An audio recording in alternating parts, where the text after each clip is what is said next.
I don't know about you, but one of my favorite things about the Dynasty offseason is, of course, trades. And so today I'm bringing you 5 must buy players as we're heading into the first few weeks of the Dynasty trade season. And listen, I got a bunch of leagues that the trade deadline just opened up this last week. I got a few that are opening up after this weekend. And it's an amazing time because you get to try to figure out what you're doing, what team direction you're taking. And of course, there's a ton of great values right now out there on the market, and there's going to be a lot of ups and downs. So we're going to be making a lot of trade videos throughout the offseason. So if you like Dynasty trades, if you like Dynasty fantasy football, hit that like and subscribe button. Helps me out so much. We are on the way to 5,000 subscribers. First player that you need to be buying in Dynasty fantasy football right now for me, it's going to be Kyler Murray for the Arizona Cardinals. And if you're at this point in the offseason, I will highly recommend that you do not go out. And we're not going to be talking about any running backs on this list because I believe the only assets you really need to be trying to invest in to improve your teams, especially in Superflex, it's going to be your quarterbacks. It's going to be your wide receivers.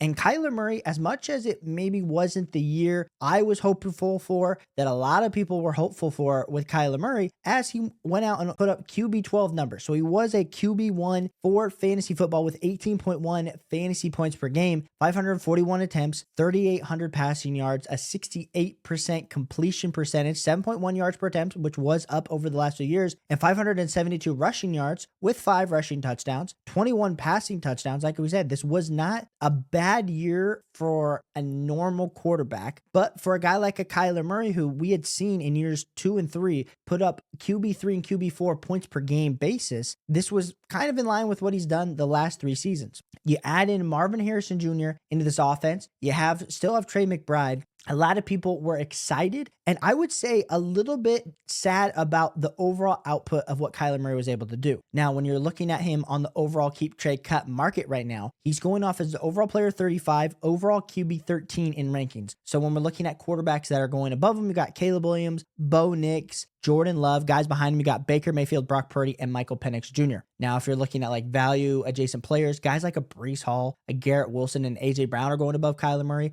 Guys right behind him, a Bucky Irving, a 26 early first, and T. Higgins. So we kind of understand where Kyler Murray is sitting in the current landscape. But in last year, I would kind of just say, yeah, he's my buy. These are the reasons why. Go buy him. Now, this season, I am using a tool called Dynasty Daddy to start talking through what some trades look like for Kyler Murray and would I do them or not. We're pulling these up in Superflex rankings, and the first trade that pulls up that was just done yesterday when this video comes out, Caleb Williams for Kyler Murray. Now, if we're looking over at Keep Trade Cut, Caleb Williams is ahead of Kyler Murray on Keep Trade Cut. Now, Keep Trade Cut is not the Bible. I think if you can learn to use Keep Trade Cut in a way, you can definitely start to manipulate it with your league mates because you know your league mates are using Keep Trade Cut, and you can end up getting good values. Kyler Murray, to me, is a guy who's on a huge contract with the Arizona Cardinals. Now, what could go in Caleb Williams' favor? He's going into year 2. People are going to talk themselves into the new head coach, whoever it ends up being for the Chicago Bears, while you're looking at Kyler, and you're going to have to really convince yourself that can Marvin Harrison take that next step to be the alpha level wide receiver, and what other options can they add around him? Because I do think the Arizona Cardinals need to add a clear wide receiver too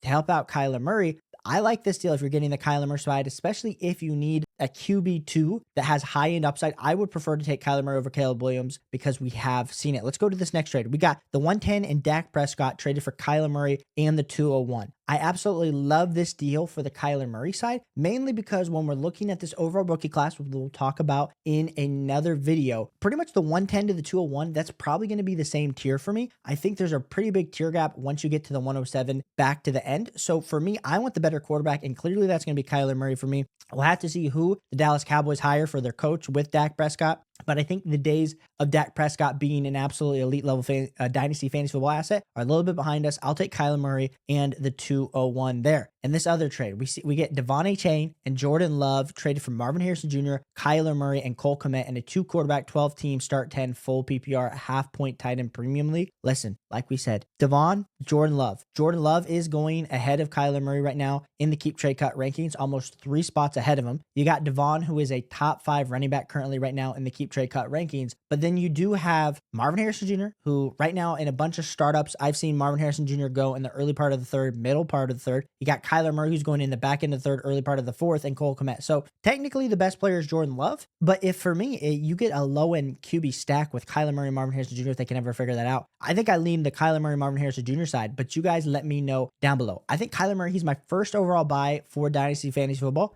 I love investing into quarterbacks that we can talk ourselves and see that Konami code quarterback upside going forward. Now we got Shadur Sanders, Cam Ward coming into the NFL draft. So are they going to get put ahead, slotted ahead of Kyler Murray? I think a lot of people probably talk themselves into that. But Kyler Murray, I think the upside is 100% there. The offense this year was not good for the Arizona Cardinals. I think if they can get things turned around. Now under Drew Penson, I think a lot of better things are going to happen for Kyler Murray. The next guy that I think you need to be buying in Dynasty Fantasy Football, it is going to be Rashee Rice for the Kansas City Chiefs. And a lot of people were hyped to see the Rashee Rice resurgence, to see Rashee Rice absolutely dominating and really becoming the clear number one alpha level option for Patrick Mahomes and this Kansas City Chiefs offense. The issue that arose is, of course, Rashee Rice gets hurt. And when Rashee Rice gets hurt, a lot of people start to get worried because not only do we have the injury that he needs to make a full recovery from, which everyone's assuming that he is, but then you have the issue of the pending suspension with all the issues that happened this last offseason. Now, Rashee Rice put up 16.2 fantasy points per game. Like we said, in the 4 games that he played, he was absolutely heading to be a league winner. But for someone, if you're in a rebuilding state, or even if you're trying to accumulate some value, even if, let's say, he gets suspended next year for 8 games, let's say that that's what he ends up doing. If he comes back fully healthy after 8 games and you are a contender, if you are a rebuilder, and this man can put up 16.2 fantasy points, this guy is 24 years old. He's going to be turning 25. He's still going to be in the absolute prime of his career. I want 100% be getting Rashee Rice because as much as we saw some small flashes for Xavier Worthy, Travis Kelce's getting a little bit older, I just don't see another way that Rashee Rice is going to be sitting next year as not the wide receiver one. Even worst case scenario, they bring in an actual wide receiver one. Let's say Tyreek Hill somehow gets his way out of Miami, comes back to Kansas City. Is Tyreek Hill going to be the clear one over Rashee Rice? I don't know, because Rashee Rice was absolutely dominating in his role for the Kansas City Chiefs. And like we said, right now, even with all these values, Rashee Rice at one point this season, earlier on in the season, was sitting at like wide receiver 7, wide receiver 8 in Dynasty. Right now, he's wide receiver 16 on Keep Trade Cut, overall player 41. Going around players like Baker, Jonathan Taylor, Brock Purdy in Superflex leagues, I absolutely love the current value of Rashee Rice. And like we were saying, the metrics speak for themselves in the sense of his points per game. I wish we would have gotten a full season of production because we could be talking about Rashee Rice as a top 5 wide receiver in Dynasty right now, which is crazy to say. But a lot of people, of course, we got the rookie seasons of Malik Neighbors, of Brian Thomas Jr., Nico Collins. I think Rashee Rice, if he would have been healthy, would have been in those same sort of conversations. But now we kind of get a discount on Rashee Rice with everything that's happening. Now, when we start to look at some trades that have gone down for Rashee Rice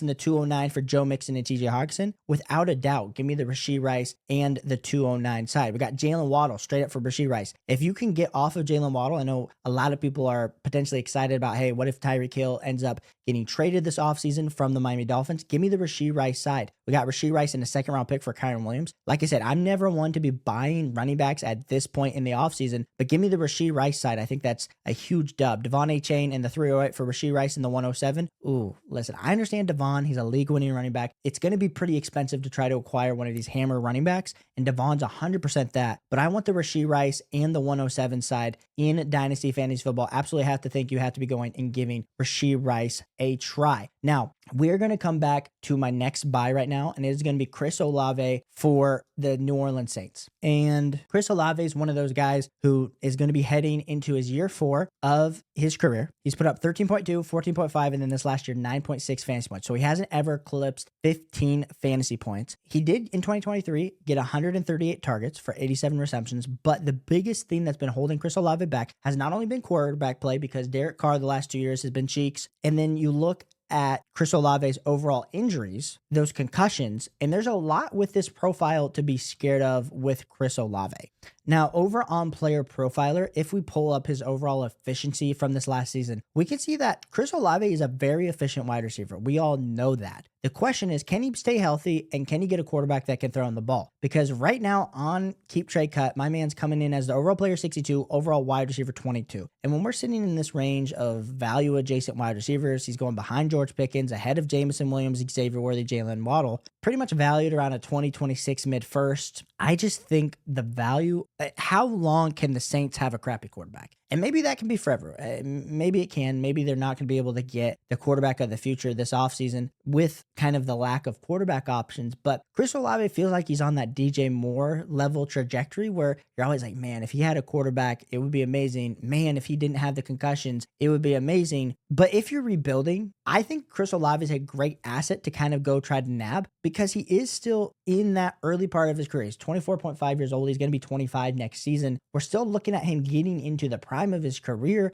And the biggest worry is the quarterback and the health. Same things that are applying to Tua, probably on a greater scale for Tua, but Chris Olave is definitely there. I just think I want pieces of Chris Olave. I want to be trading for Chris Olave. And maybe there's a little bit of Buckeye bias. You guys see the jerseys behind me. I just think Chris Olave is a guy that I want to have. Chris Olave for Travis Etienne or Tucker Kraft. Give me Chris Olave. We got Chris Olave for Derrick Henry straight up in a Superflex league. Give me Chris Olave. I understand if you're going after a chip, maybe, Derrick Henry feels great, but like trading for Derrick Henry, I don't understand going forward. Chris Olave for the 201, 2 seconds. Easily give me Chris Olave there. The 104 and the 304 for Chris Olave, Brian Robinson, the 110 and 311. Give me Chris Olave there. I think that's absolutely great moves to be had. Now, I said I was only going to talk about 3 players in this video, but we're getting this going, and I think there's 2 more guys that I want to talk about. The next guy I want to talk about is Chris Godwin, who Chris Godwin gets hurt this year. We all knew Chris Godwin was absolutely on an unbreakable tier, 15.7 fantasy points per game in the first 7 games. It's ridiculous. The only thing that could keep Chris Godwin down is an injury. And with that injury, we see Chris Godwin tumble all the way down on Keep Trade Cut to over a wide receiver 38, over a player 99. He's going in the same range as Ricky Pearsall, Khalil Shakir, Alvin Kamara, Cole Sutton. And the thing about Chris Godwin is part of that is the age. With him being 28, he's going to be 29 next year. Been in the league for 8 seasons, had some, major injuries that he's had to battle through. I hear all of that, but the way that Baker was cooking, I do think there's going to be a role for Chris Godwin. And let us not forget that Chris Godwin is going to be entering free agency. So I'm not saying that I want him to leave Tampa Bay because I think Baker did really great things for Chris Godwin and I think they would welcome him back. But I think Chris Godwin will find a spot and someone will pay him money to come help them compete. Imagine Chris Godwin with Patrick Mahomes. I know we always do that. Or, Josh Allen. I think there's going to be a spot for Chris Godwin as long as he can get fully healthy. Definitely want to be targeting some Chris Godwin, especially if I am trying to contend next year. I think you can get Chris Godwin a lot cheaper on the open market than you're probably thinking. I mean, when we're looking over on Dynasty Daddy, we could look at like Jaden Reed for Chris Godwin. That one's hard. The 304 for Chris Godwin, that's crazy. Someone traded a third. Chris Godwin for Mark Andrews, a 2nd round pick for Chris Godwin and the 212. Like a lot of interesting trades out there. I do think you could probably acquire Chris Godwin for a 2nd round value, which is definitely where I'd be trying to acquire some Chris Godwin. And now the next guy that I want to talk about is going to be a free agent. And I think getting some of these free agents before people realize they're going to be free agents and their value can go flooding up is great. And this guy is a past Buckeye. It's going to be Justin Fields for the Pittsburgh Steelers. And I know a lot of people are going to say, Caleb, Justin Fields is not a good quarterback. Right now, quarterback 26 on Keep Trade Cut, 25 years old. The thing is, there's going to be a bunch of quarterback needy teams this year. And sadly, for all of us in Dynasty, besides Shedeur Sanders, Cam Ward, we'll have to see if Drew Aller announces that he's coming out. There's not a lot of quarterbacks. Maybe you could throw Jackson Dart in there. There's not a lot of quarterbacks that you could really see trying to compete year one besides Cam Ward and Shedeur Sanders. But there's a lot more teams that need quarterback out there and that are super quarterback needy. You could look at the Browns. You could look at the Raiders. You could look at the Titans. The list goes on and on. So I think for me, Justin Fields is someone that could be definitely an interesting bridge quarterback. But even if he is just a bridge quarterback, he is someone that could definitely gain a ton of value going into the offseason. And so when we're starting to look at trades, like, are people realizing that if Justin Fields were to land at a starting quarterback job or even get a job where he has to compete with a rookie quarterback, like what you could get, like the 105 for Justin Fields in the 2026 round 3 pick, I'm not trading that much to go get Justin Fields, but I think you could definitely trade like a late 2nd, early 3rd, like someone traded the 212 for Justin Fields in a Superflex league, the 307 for Justin Fields, Joe Milton in the 213 for Justin Fields. Like I do prefer Justin Fields, even though Joe Milton looked absolutely electric. I just think Justin Fields is an absolutely great buy in Dynasty Fantasy Football right now. But if you like Dynasty Fantasy Football, if you like winning, hit that like and subscribe button. I'm answering all your trade questions, all your roster construction questions this offseason. It's going to be absolutely great. We're going to have some great guests on the channel, so I definitely want you sticking around as we transition out of redraft into Dynasty. It's a great time. Appreciate all y'all for tuning in. Here are 2 videos if you haven't checked out these yet, and I'll catch you on the next one. Peace.